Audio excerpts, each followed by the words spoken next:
मुंबई पुण्याप्रमाणेच आता नाशिक शहरात देखील शहर पोलीस आयुक्तालय अर्थात शहर वाहतूक शाखेकडून आता एक नवीन कार्यप्रणाली जी आहे ती कार्यान्वित करण्यात आलेली आहे। जे सिग्नल जंप करतील, सिग्नल तोडतील, त्याचबरोबर स्टॉप लाईन क्रॉस करतील अशा वाहनधारकांना आता थेट मोबाईलवरती ऑनलाईन पद्धतीने चालान येणार आहे आणि त्यानंतर ते चालान जे आहे ते त्यांना भरावं लागणार आहे। त्यामुळे नाशिक शहरातील वाहतूक कोंडी त्याचबरोबर वाहन चालकांना वाहतुकीचे नियम लागावे यासाठी ही कार्यप्रणाली जी आहे ती कार्यान्वित करण्यात आलेली आहे। आजपासून नाशिक शहरामध्ये सुरू झालेली आहे आणि यामध्ये शहरातील विविध सिग्नलवरती असलेल्या कॅमेराच्या माध्यमातून जे वाहनधारक सिग्नल तोडतील, त्याचबरोबर सिग्नल जंप करतील, स्टॉप लाईन क्रॉस करतील, त्यांना या ठिकाणी फाईन जी आहे ती मिळणार आहे।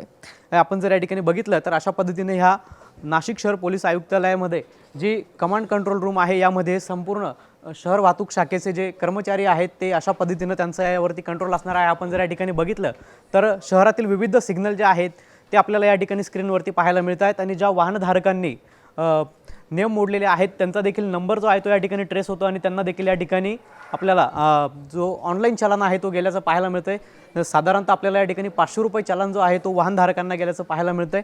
आपल्यासोबत या संदर्भात बोलण्यासाठी सहाय्यक पोलीस आयुक्त आहेत वाहतूक शाखेचे। मॅडम, ही आजपासून नवीन एक कार्यप्रणाली जी आहे ती कार्यान्वित होत आहे, कशा पद्धतीची ही संपूर्ण प्रणाली आहे? ॲक्च्युली NIC आणि स्मार्ट सिटीद्वारे 40 सिग्नलवर विविध कॅमेरे बसवण्यात आले होते। त्याच्याद्वारे आपण इथं कमांड आणि कंट्रोलद्वारे त्याचं मॅपिंग ट्रेसिंग करत होतो।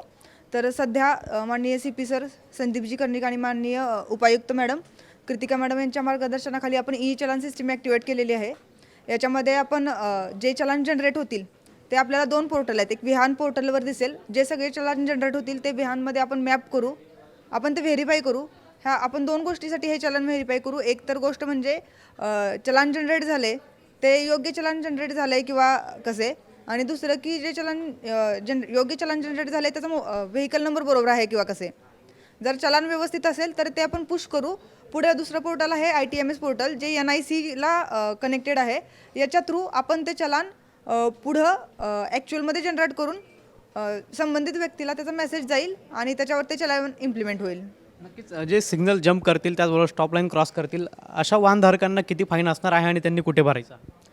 हा फाईन जो आहे सिग्नल जंप किंवा आता सध्या फक्त आपल्याला 2 गोष्टीचं लायसन्स मिळाले। प्रायोगिक तत्वावर हा सिग्नल जंप आणि जसं आपण बघितलं स्टॉप लाईन व्हायलेशनसाठी हा ॲक्टिवेट झालेला आहे। हा फाईन तुम्हाला ACP ऑफिस येथे भरता येईल किंवा आमच्या ट्रॅफिकचे 7 युनिट आहेत, त्या 7 युनिटपैकी कुठल्याही चलान मशीनवर जाऊन हा फाईन आपल्याला पे करता येईल। नक्कीच आपण जर बघितलं तर नवीन नाशिकमध्ये आजपासून ही एक प्रणाली जी आहे ती कार्यान्वित होत आहे। नाशिक शहरात ज्या सिग्नलवरती वाहनधारक ज्या संपूर्ण वाहतूक नियमांची पायमल्ली करतील त्यांना अशा पद्धतीनं ऑनलाईन जो चलान आहे तो पोलिसांच्या माध्यमातून जाणार आहे, त्यांच्या मोबाईलवरती प्राप्त होणार आहे आणि त्यानंतर त्यांना पोलीस आयुक्तालयामध्ये येऊन हा जो चार्ज असेल किंवा जो चलान असेल किंवा कुठे मशीन असेल त्या ठिकाणी हा भरता येणार आहे। मात्र आपण जर बघितलं तर यामुळे कुठेतरी आता नाशिक शहरातील जे बेशिस्त वाहनधारक आहेत त्यांना देखील यामुळे शिस्त लागणार आहे। कॅमेरा पर्सन आकाश अवलेसह पवन येवले, TV9 मराठी, नाशिक।